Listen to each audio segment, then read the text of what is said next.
Yeah.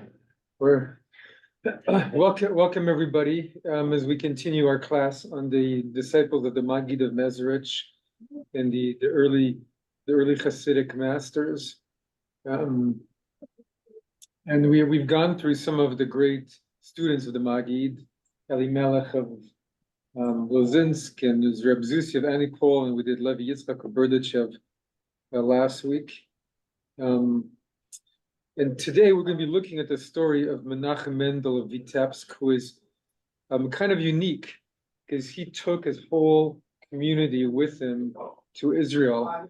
And it's really one of the first, this is not something that happened very often back then, that people would move from around the Jewish world to Israel. I mean, you had a community of some Sephardic Jews who lived there, and I guess in the Sephardic world there was this custom of traveling there and going there, but rarely you had a whole community who would go there, but he just picked up this whole community and moved them there, which is pretty remarkable, because it was not a bustling place, and this is before you even had these waves of the Aliyot coming in to bring life, and it was a pretty dusty corner of the Ottoman Empire at that time, and there's a quote not by him, this is even by his disciples a year after him, the Bat Ayin, who said that he also was a Chassid who ended up in the land of Israel, but he said, when I arrive in the land of Israel, I expected to find streets of gold and hills of gold and cities paved with jewels. When I arrived, I found a dusty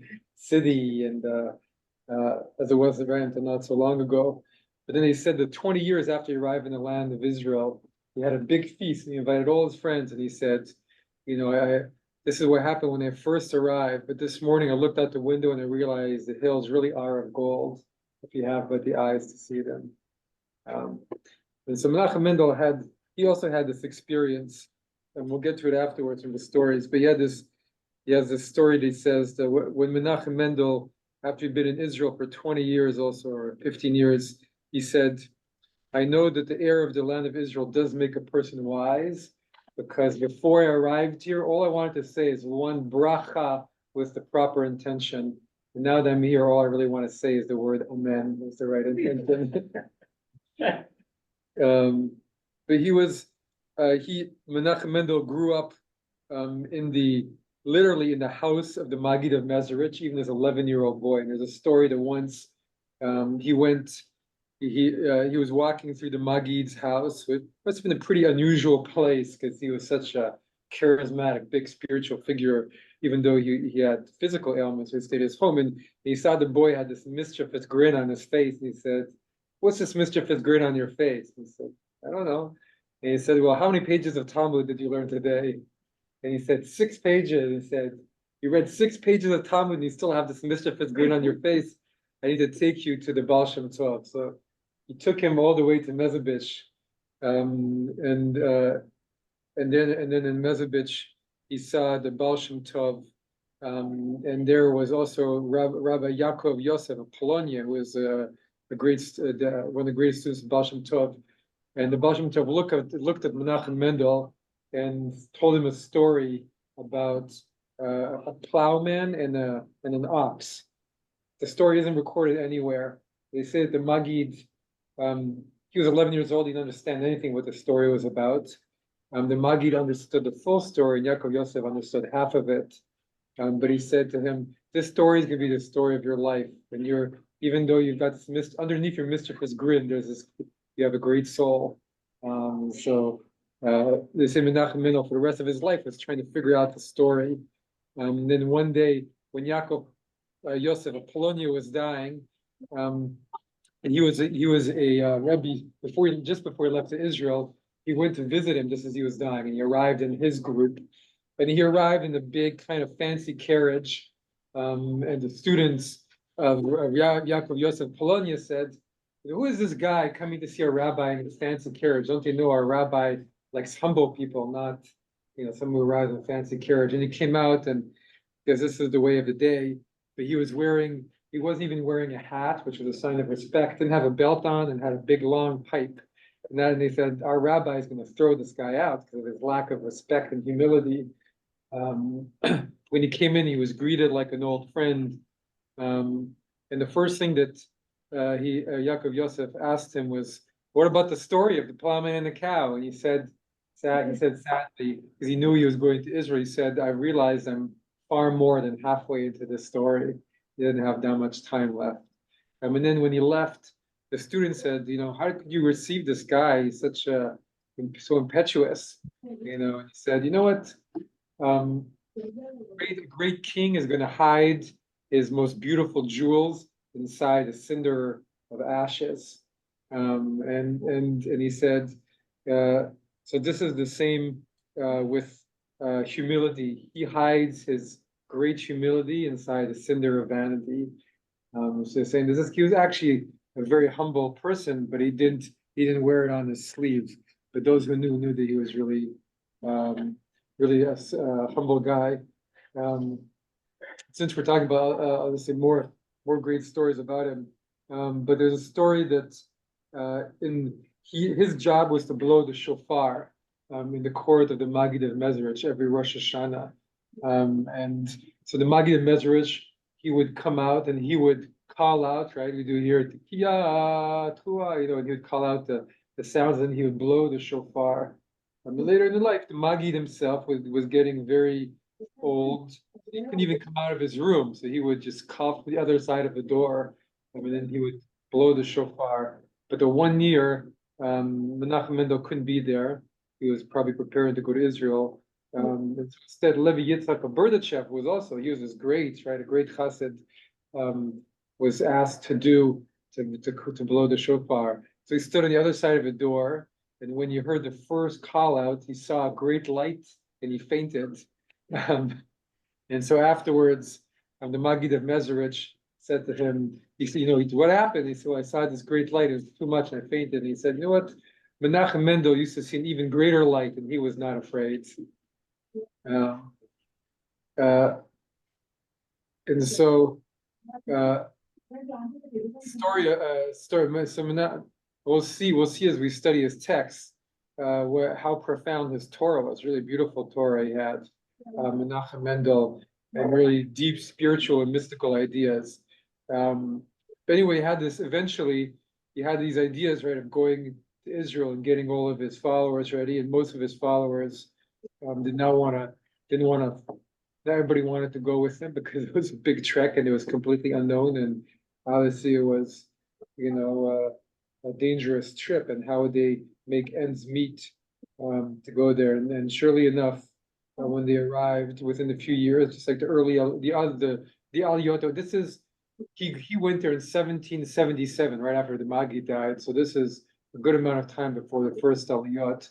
As you can imagine, how hard life was over there, and they didn't have money, so of course had to send people back to the old country to raise money, which is what continued to happen for years after that. They once sent a very rich, somebody who used to be a rich merchant who went with him and gave up his business to go because he was such a follower of the Menachem Mendel. But when he went back, he wasn't able to raise much money, and he died on the journey back. And they say that his ghost went back and talked to Menachem Mendel and told him the story, because the money was still on the boat, and that story was somehow passed down. But so this is really interesting, and I know, Arya, you have a connection obviously to the history of Israel, but there's Israel of Rodzin, was the Rodziner Rebbe. He used to say that people asked him, "Why didn't you follow Menachem Mendel to Israel?" Because he was a student of Menachem Mendel, and he said, "You know what? Menachem Mendel's journey to the Holy Land paved the way for God and Israel to go back to the land of Israel." This is before the first Aliyot even began. So the Hasidim kind of believe that he kind of brought some of the power of the Hasidic, and he kind of spiritually paved the way for the later people to come into the land of Israel. And maybe a final story of the land of Israel, and then we'll do a little bit of study, because it really wasn't easy at first, and it was not an obvious choice to be there. but they say 1 year a fool just went into the cemetery of the Mount of Olives and blew the shofar, which according to the prophecies, right, is a sign of the Mashiach coming. So he blew the shofar, and people started saying, "Mashiach is coming, Mashiach is coming." Menachem Mendel looked out the window. He said, "No, this land is not in the time of renewal. This is not the Mashiach," because he saw how much was left to be done. But then, as we said later, eventually after being there a long time, got even made him very humble, but also then his disciple Barai saying the hills really are of gold if you have the eyes to see them, and that's. So I led a trip to Israel maybe 5-6 years ago for the congregation, and they told that story of this.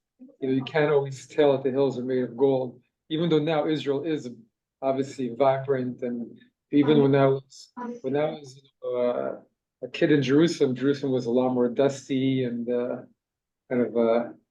and less beautiful than it is now. And Tel Aviv didn't have half its buildings, and so there's something powerful about that comment that's still true today. So let's do some study. Anybody have any thoughts or comments before we do a little bit of studying of Menachem Mendel of Vitebsk? I mean, there were within the first Aliyot, there were Hasidic communities that moved right to the land of Israel. Not many, but there were some that moved there, and they often suffered more than the other ones. I don't know if they had as much many skills. A few years ago, I shared the story about a later Rebbe who moved with his whole community and all the troubles they went through, and half the community dying of disease and running out of money, and the Arabs attacking them, and that. So imagine from Menachem Mendel of Vitebsk. And there's all these stories. At first, they tried to move to Hebron, but they were thrown out of Hebron. They had to move to Tiberia, and it was all a lot of very difficult life. I just want to mention, because of the politics involved in everything, that they said that Israel is South Africa. Yeah. And basically, this is a land that belongs to Arabs, and we are invaders like the Dutch were to South Africa. This is very important because we were always connected to the land. Yeah. And in the census of the Ottoman Empire from 1800 to 1914, Muslims were always minority. Jerusalem was largely inhabited. In Jerusalem, not in the whole land. No, in Jerusalem. We have census in Jerusalem. Jews and Christians constitute about 70% of Jerusalem inhabitants. From 1800. Yeah. That's important. From 1800 on, that they consensus. Something else about the fact that the land is basically empty. The Ottomans basically blocked the entire seashore and made it a land of swamp, because they were thinking about the Crusaders' imminent invasion. And therefore, in early 1900, the Zionists bought this very fertile land. They were able to do it because it was really empty. There were no Arabs in settlements in that area, of what is known as the coastline. Why? Sorry, say again. Why did they keep it empty? Because they were afraid the Crusaders would come, reinvade the Holy Land. Interesting. So it's very interesting. They purposely kept it as about the fact that now the commentary where the Jews are coming and they basically took over land that belonged to Palestinian and Arab, and that they were inhabitants of this land for millennia. It's not true. Yeah. In fact, in all the land, aside from what is now the West Bank, which was inhabited for many centuries by Arab, the other area all of a sudden become repopulated by Arab because of the development started by the Jews and the British. Yeah. So we have in Haifa, my hometown, You have people coming from the Golan Heights, from the Choran, Yeah. to work in the refineries. So everything that you hear about the so-called native population is much more complex. It was more, There is much more gray area than the current attempt to portray yeah. these Jews as the invaders and coming from nowhere, and Arabs populated the land for millennia in biblical time. Well, up until the Muslim conquest, obviously Jews were the majority until before the conquest, and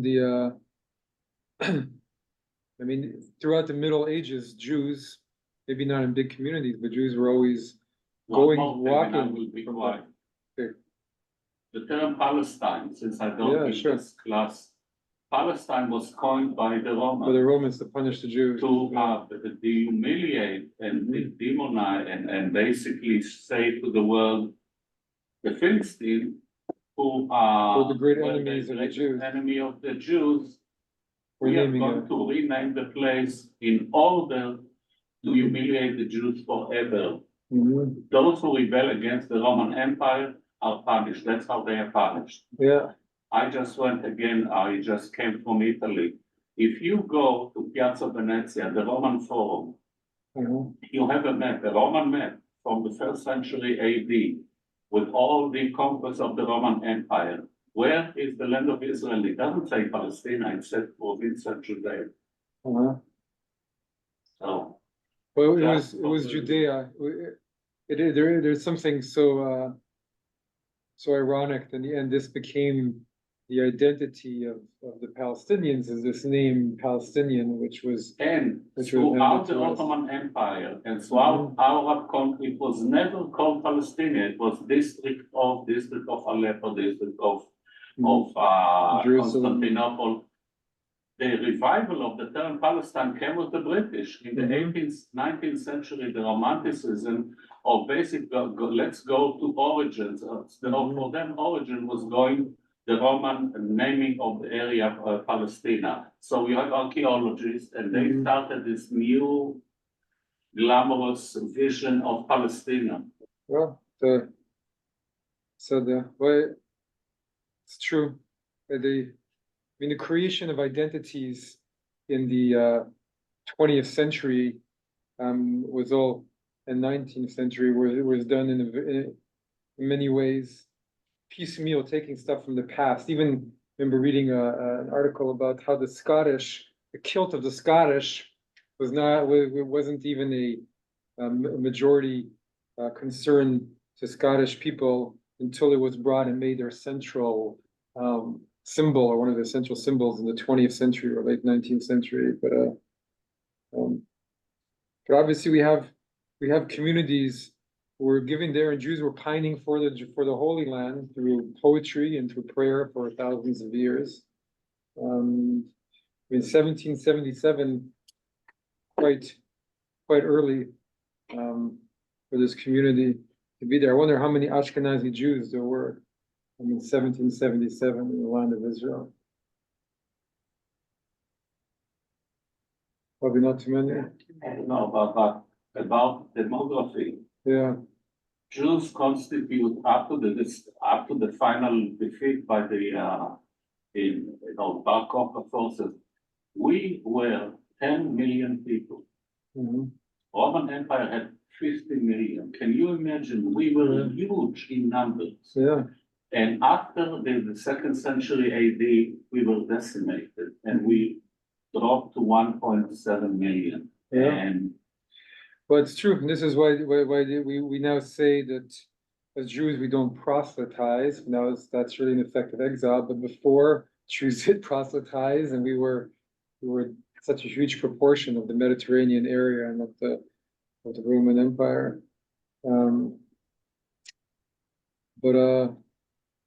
Thank you for bringing it up. I think it's important for the context and what we're talking about. Let's go to Menachem Mendel of Vitebsk and his text. Alan, do you mind getting us started? Sure. So just again, this Menachem Mendel of Vitebsk wrote this book which in the Hebrew, the translation of the name of his book is the fruits of the land. So really, these were teachings that he developed his whole life, but then he wrote them down when he was in Israel. There's a whole, by the way, there's a whole segment of Israeli religious people who really like his work and the work of his. I mean, many of them are settlers, but not all. But the Bat Ayin, his great disciple story, who study his work, because this is Chassidut, right?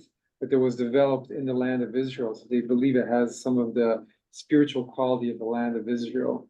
And in the teaching, that also has that old tradition of Hasidism. All right, go ahead, Al. Hey, regarding the matter of the power to grow that is in the earth, and the fact that despite this power, the earth will only grow something if there is a planting. The explanation of the matter is that the earth and the power to grow that is rooted in it are truly infinite, so much so that it is impossible to increase or expand anything unless one plants a seed in the earth and it returns to dust. Then that seed will awaken and sprout forth, and because it disintegrated in the dust into its source, the earth, the power to grow now has the energy to add more life force to the plant. And the source, the earth, is the middle point between the branches, the plant that is growing, and the supernal forces that give to the earth the power to grow. Therefore, it is obligatory to follow our words that one can only pass into the place of the divine through the Shekhinah by experiencing the taste of a real death and by truly being annihilated within her. And afterwards, he or she will return and awaken through binding to God. Okay. So without reading the last bit, the beginning is a little confusing, right? Yeah. So actually, this is a text one has to read twice. So once you get to the end, it makes more sense. So what he's saying, right, is that that a seed in the earth has to dissolve to then give birth to something new. And that the earth has all this power, right? All the nutrients, everything, and that's what allows a seed to turn into a tree. And so he's saying that this is what we have to do. So do you mind, Alan? Do you mind reading it one more time? Just I think the beginning Okay. makes a lot more sense once you read. If you don't want to, we can pass it. No, Try, I think. I'll be happy to read. Yeah, go ahead. Just see if it's any less confusing. Yeah. Reading it now. Yeah, Regarding the matter of the power to grow that is in the earth, right. All the nutrients, everything is in the earth has the power to grow. and the fact that despite this power, the earth will only grow something if there is a plant. So right, the nutrients don't do anything unless there's an actual seed in the growing. They can't grow anything. Go ahead. The explanation of the matter is that the earth and the power to grow that is rooted in it are truly infinite. Right, so the amount of nutrients in the earth itself, I mean, it's, I don't know about infinite, but we're close to infinite. Go ahead. So much so that it is impossible to increase or expand anything unless one plants a seed in the earth and it returns to dust.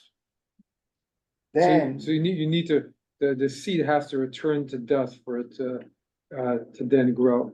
Go ahead. then that seed will awaken and sprout forth. And because it disintegrated in the dust into its source, the earth, the power to grow now has the energy to add more life force to the plant. So not only is it making it grow, but it's also adding more again to the seed life is force. broken up. The seed is broken up. The up, seed so is that broken. it spreads and it mixes with the. To make new life, exactly. Yeah. Go ahead. And the source, the earth, is the middle point between the branches, the plant that is growing, and the supernal forces that give to the earth the power to grow. So it's saying that the earth, right, and in his mind, right, the power comes from the higher worlds and then goes into the earth and then the seed. So the earth is the middle point between the life that comes on top of the ground and in his mind the heavens, to give the power, give that power to the earth. Therefore, it is obligatory to follow our words that one can only pass into the place of the divine through the Shekhinah by experiencing the taste of a real death and by truly being annihilated within her. So there's a Kabbalistic tradition that the Shekhinah is the earth, the Shekhinah is Mother Earth. So we become planted in that force of the Shekhinah, the motherly energy, so to speak. And when you plant yourself in it, but there's an annihilation of self. You have to strip yourself, you have to strip it away. You have to dissolve into it for the new life to actually, what's fascinating here, it's saying that the part of you that dissolve actually feeds that actual energy as well. And within it, and right in the Shekhinah is also considered to be like the middle point between the higher heavens and this earth. And so it's saying that that kind of feeds up then into the heavens, and then you're reborn and you become a plant. So how do you get to dissolve? What does it feel like when you dissolve? So he's Has actually. anybody had that experience? Yeah, this thing, yeah, no, it's kind of like repentance. I mean, the whole thing is Teshuvah. It's like what, sorry? It's the whole, it describes repentance to me. Like, Repentance. yeah, I wrote like the seed is a transgression, it has to dissolve within you and you grow from that. So because repentance, right, tshuva, especially when the word to return, return to self. But the word annihilate is maybe even stronger than that. What does the word annihilate bring up for you? That's a little that's different. total destruction. Yeah. It's the total Yeah, destruction. you really have to let go to annihilate yourself. Whereas do, dissolving yeah. is sort of a slower process. Dissolve sounds a little kinder, right? A little Yeah, gentler. yeah. It's also interesting, there's, especially in Kabbalistic stuff, and all this talk about growing, there's no mention of water. Which I find is very odd for something in Judaism to not mention water when they're talking about something. Water, we haven't gone to any, I don't know why, but water is symbolic of love and of chesed and in the tree of life. So they definitely you need the love, you need the water to feed it. And that was kind of what the Chassidim brought into it. I mean, if you're so the word for annihilation among the Chassidim was bitul, which really does mean annihilation or kind of,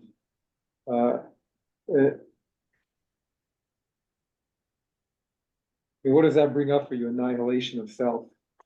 Well, this is a Hasidic idea that didn't exist in the Kabbalah before, and I remember once bringing it up in the rabbinical school class.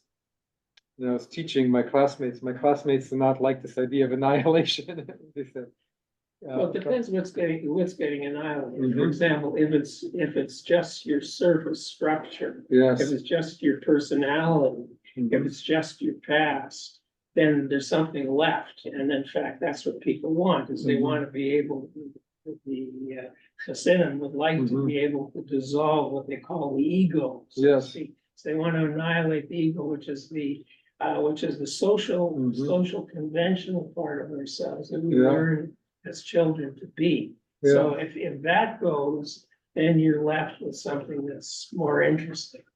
But I think they would say, because the Hasidim believed in reincarnation, right, in Gilgul, in Kabbalist Gilgul, that they would say even more than the social construct that you're born with. They would say also some of the construct of the way the Easterns say, right, the constructs of habits that are built over lifetimes. So it's really going deeper.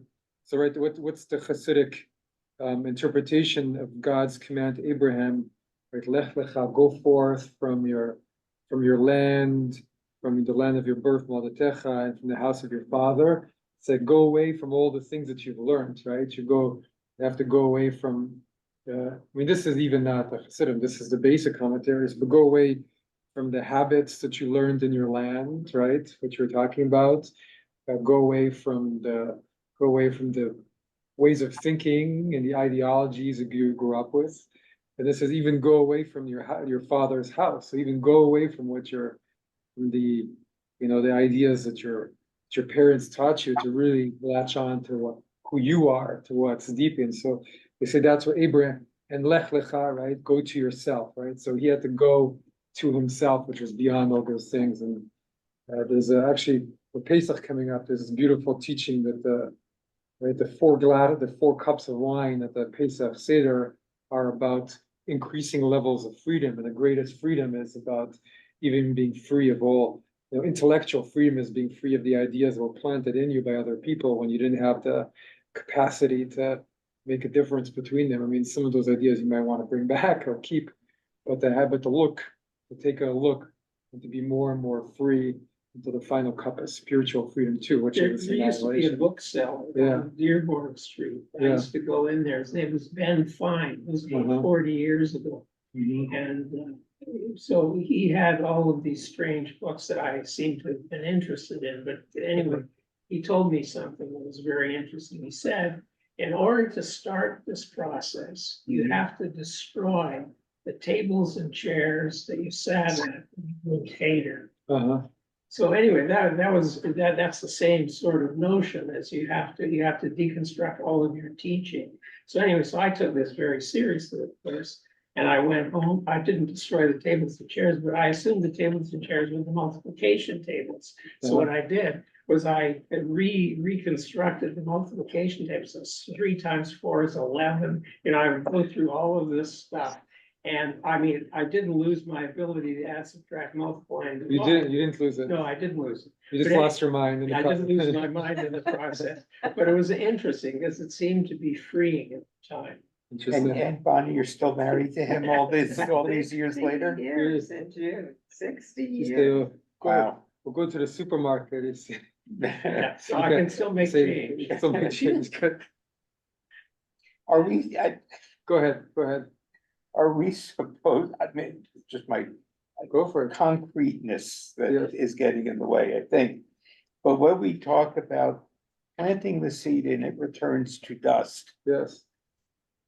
I think I heard David say that it meant that the seed disintegrated, No, I said that, or yeah. Bonnie yeah. said it. Well, but it does. As But- soon as you add water to it, it does. But if it disintegrates, It breaks up so that it can sprout from within. Dissolves into the earth, and something new life comes from it. okay, I guess I was turning it around thinking, yeah, the seed like opens up and then the new life and eventually it disintegrates, not it disintegrates and then new life comes from it, but It begins that's to okay, open up. it's just, Maybe, yeah. Oh, yeah, I mean, I think it's an interesting analogy Yeah, it's a because good analogy. it actually opens up first, right? And then there's still a little bit of it. I mean, my limited experience as a farmer, but then it shoots up, and eventually that part at the bottom kind of, I don't know But what the happens, husk disintegrates. of the seed dissolves. The husk, actually. the husk Right, dissolves, right, yeah. And so that Right. becomes that. Right, But there's energy stored within the seed that with the nutrients and the water and the sun then has a okay, reaction. I was just interpreting it as the Mhm. seed disintegrates and then how does it? Now, see, well, it transforms. It forms part of the plant. Yeah, As I said, it's Yeah, it changes form because it's growing, and that's a source. And the essence of it changes, right? And it gives birth.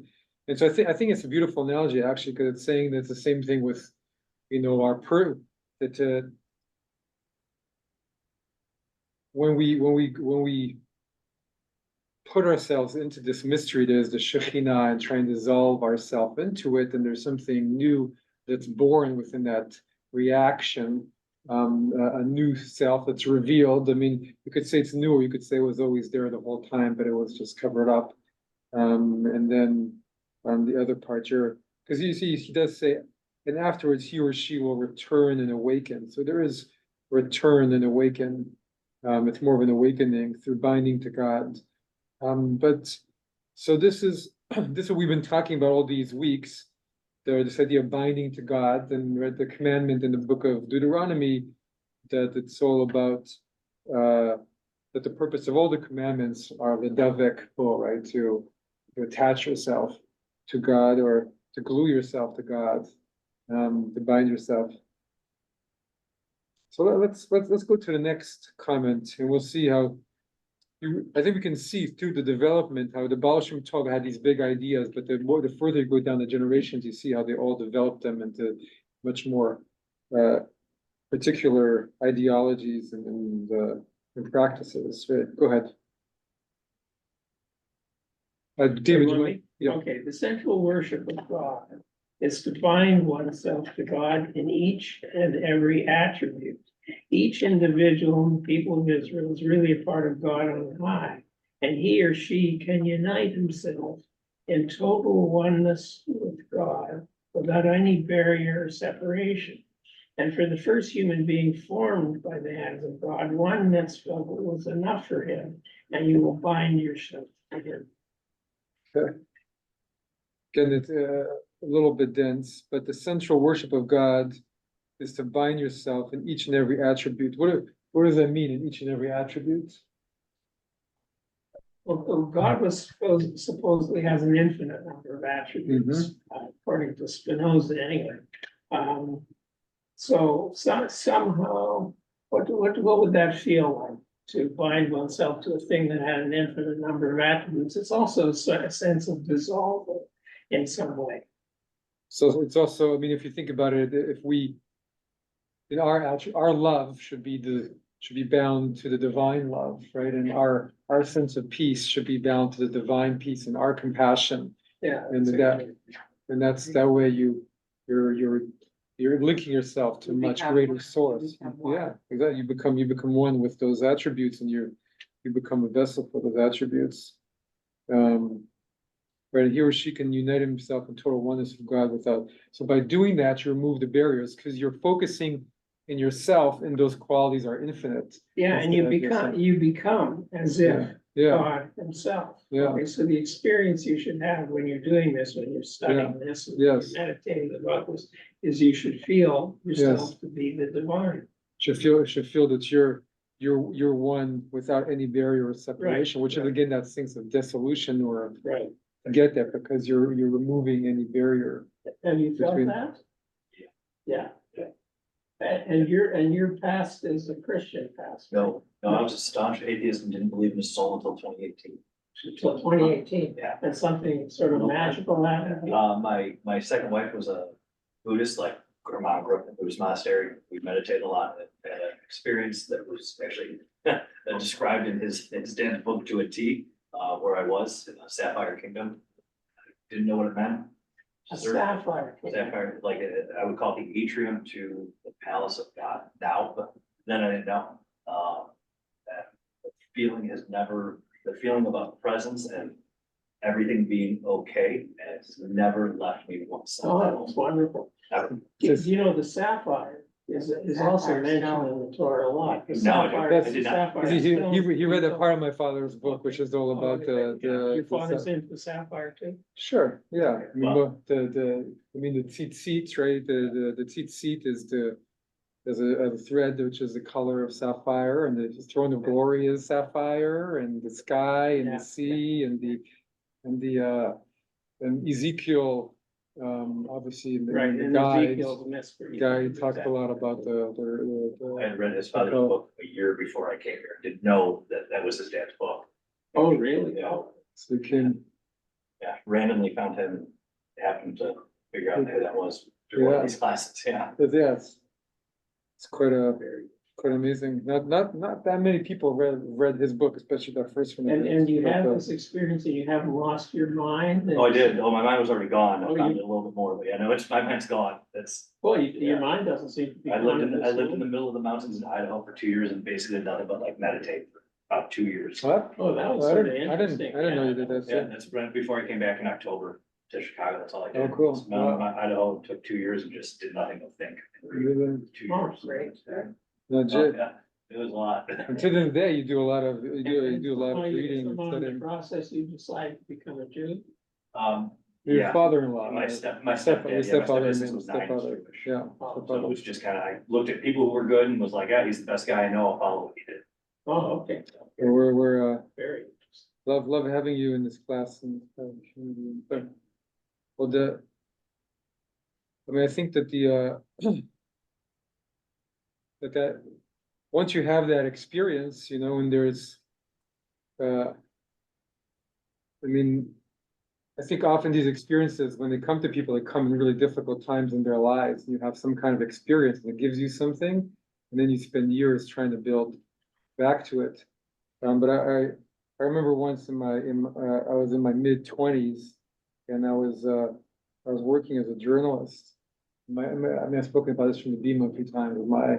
My whole life was in turmoil and so many different parts of it, and I didn't want to continue the work I was doing, and everything was bad. And I remember being in the metro, and suddenly in the subway, suddenly I had this experience that this metro is not real, and this is not real, and this is not real. And suddenly I got to a sense of what is real, and I remember it completely, since that completely changed my life. From the moment I had the feeling of, well, what is actually real, and what should be pursued, and what is it all about? And it was an experience. It wasn't this. I said, well, simply on this person here, and this, and then speaking of my father, that's when I started to. I was like, oh well, I grew up with all this stuff. I should go and I have a little wealth of knowledge here, and so then started a deep partnership with my father of studying and kind of looking through all of this. And that's when, I didn't grow up studying texts like this, but all these ideas were all in the background of everything. And so I didn't have a text, but I had the example of it. And then I started to read it, and it's like, oh, now I know why I was hearing about these different things. And my mom, who in her own way is into it too, and she's an artist, and she would create board games, Jewish board games. They were amazing, like the story of Moses for Passover, with the journey through the desert and snakes and ladders.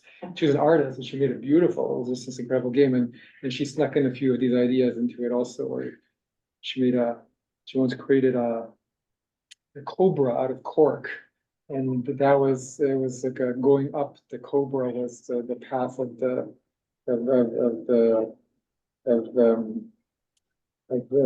Passover Seder, and that can go from stage to stage and all these different things. Anyway, but we only have a few minutes left, so let's get to the other side. Yeah, what's that? I'm not so much into it. Okay, no worries, Jake. Number 3. Oh, you leave me with the longest one. That's No, it's not the longest, it's the most, Impact, yeah. impactful. For the true joining of his or her soul with the lower, I'm not even gonna attempt the word. Shekinah, and their union with her to take place, so that they are encompassed within her. Their only intention must be to make their personality, individual soul, and greater soul, Nefesh, Branch, and Ruach and Shama, yeah. Neshama, into a vessel for her. They will continue to have the sun for a light by day and be bound by God, which are the divine attributes. Nonetheless, it is impossible to arrive at this state except by passing through a real death of the personality. And they shall be grasped by the real terror and suffering of the death throes without any alteration or modification, because it is known that the Zohar calls her the tree of death. And after they have gone through this process and have given their soul over to this dying and suffered the pangs of death, then if God shines the light of divine mercy and revives them from on high, then the light shall illuminate their darkness and bind them to the eternal one and the divine attributes. Thank you. It's also a very intense text, right? These are very, very a little heavy, but it's why, it's why I shared stories about him before to get a sense of he was in some ways the most intense of all the disciples, right? The others had, Levi Yitzchak was a joyous, full of life one, and this and that, but he was very intense, and his teaching is very intense, but very powerful, right? So let's go through the text, right? So for the true joining, so this is really, okay, we all try and join our souls, you musical Shabbat, you come, you sing, you do, that's also right? That's joining your soul to all of this, I think part of it. But this is really for the true joining, if you really want to seek this out, true joining of his or her soul with the lower Shekhinah, right? This is a lower part of that, and their union with her to take place, so they're encompassed within her. Their only intention must be to make their personality, individual soul, and greater soul. But this is there's 3 or really 5 levels of the soul, that you're trying to make every part of your soul into a vessel. And that means to make it a vessel, you have to clear whatever's inside already. Right? The way I've heard this expressed in other ways, if you want to just look at it in the mind level instead of feeling like you're hollowing out something else, is where someone came to a Rebbe and said, you speak about this, this peace of mind and this love all the time, but I don't feel any of it. I have no room in my head. My room is so full. There's no room for love. There's no room for peace. And then the Rebbe laughed and said, that's like saying that in a country as big as the Ukraine, there's no room for for a few people to be. And he says, that's how big your mind and your heart is, but you just filled it with that much junk, that it fills that much of that space. And so when you remove, Empty the vessel. you gotta empty the vessel, and then you've got gotta open the vessel too.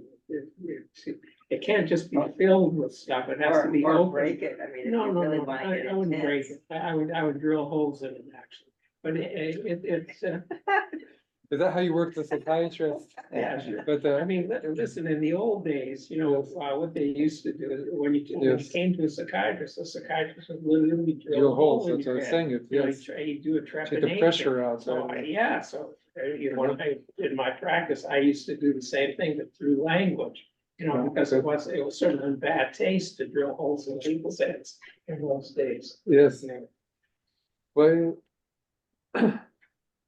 speak- I mean, there's different strategies for getting to how you can get to this place, the so to speak annihilation. And I mean, maybe just because it does sound heavy, there's also an element of the annihilation isn't just, I mean, his text is talking about a very intense process, but underneath is great joy and great freedom and great, fullness and expansiveness. And we talk about it, but there's an Eastern practice of how do you do this? It's no more difficult than asking of every thought you have in your mind, how does this thought begin? But your thought begins with the I.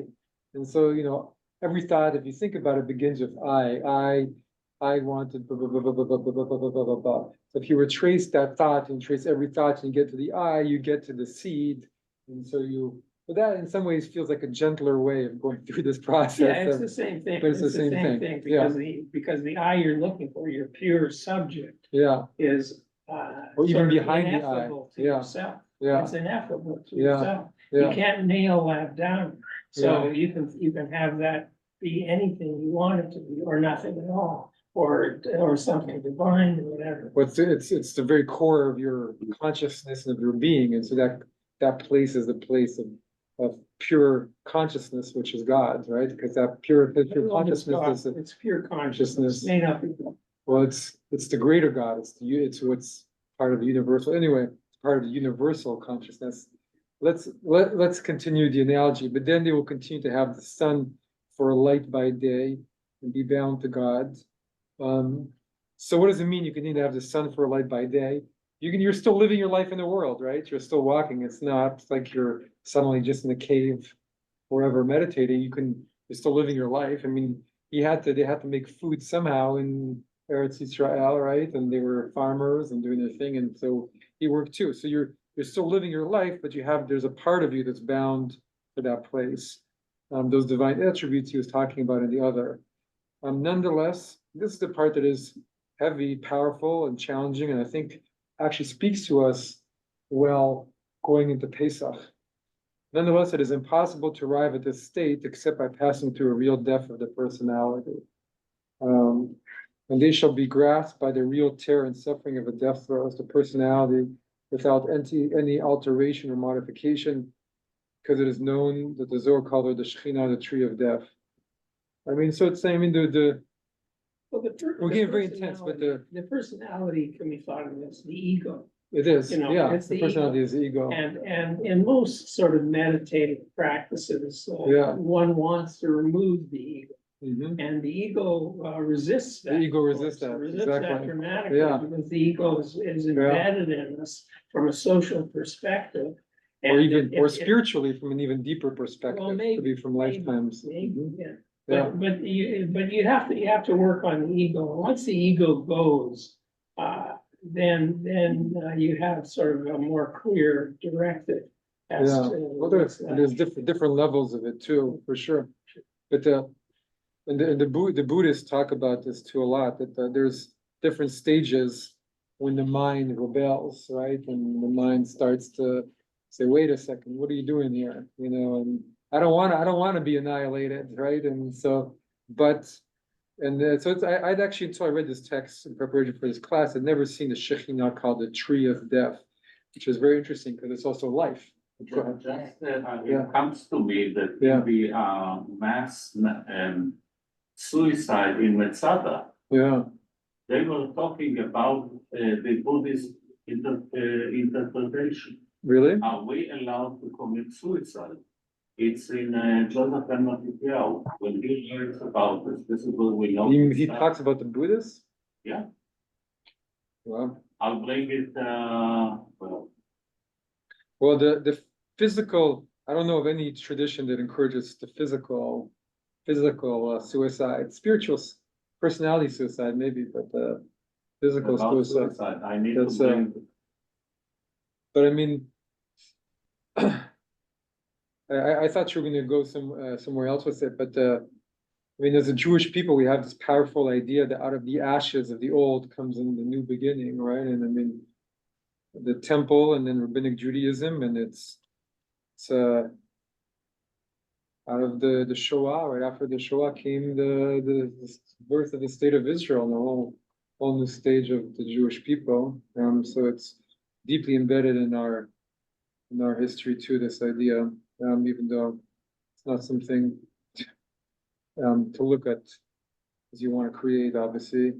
And after they've gone through this process and have given their soul over to this dying and suffered the pains of death. So once you've actually given yourself over to it, then if God shines the light of divine mercy and revives them from on high, then the light shall illuminate their darkness and bind them to the eternal one and the divine. And so then you experience that rebirth. And so I'm not sure if it happened to the people that saw that, but I don't think so. But it's amazing that they were talking along those lines. This made sense to you too in your meditative practices, this thing? I actually circled, like, this is exactly what I went through in 2 years. This is- Okay, so I think you, it's verbatim. okay, so you felt these things without having any contact with Hassidim or anything at that point? At that point, I think I had read close to 10,000 pages of Jewish theology. Oh, yeah. I mean, over a 2-year process, I read probably, around there. I have an extensive library. I just moved to seclusion in the middle of nowhere and just read.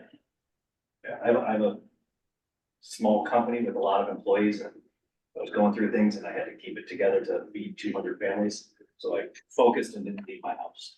Well, I removed all temptation from me, and Where is but your company is in the western suburbs, not in we're Idaho. virtual, We're no, virtual. 100% virtual, no 100% office. virtual, okay.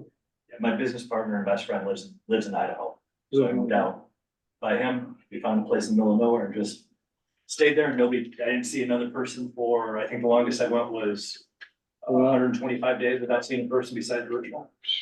Great.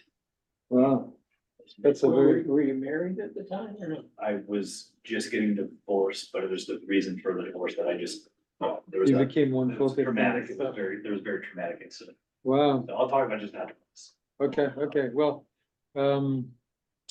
yeah, thank you for sharing that. Thanks It's for this talk. No. that's why we're here. Well, gonna gotta go to my next thing, but in some ways, we have one more session. I'm not sure if we're gonna meet next time or not, in the middle of Pesach. We have 2 more weeks before I end. And I asked David if he would teach a class, take over a Thursday morning class while I'm away.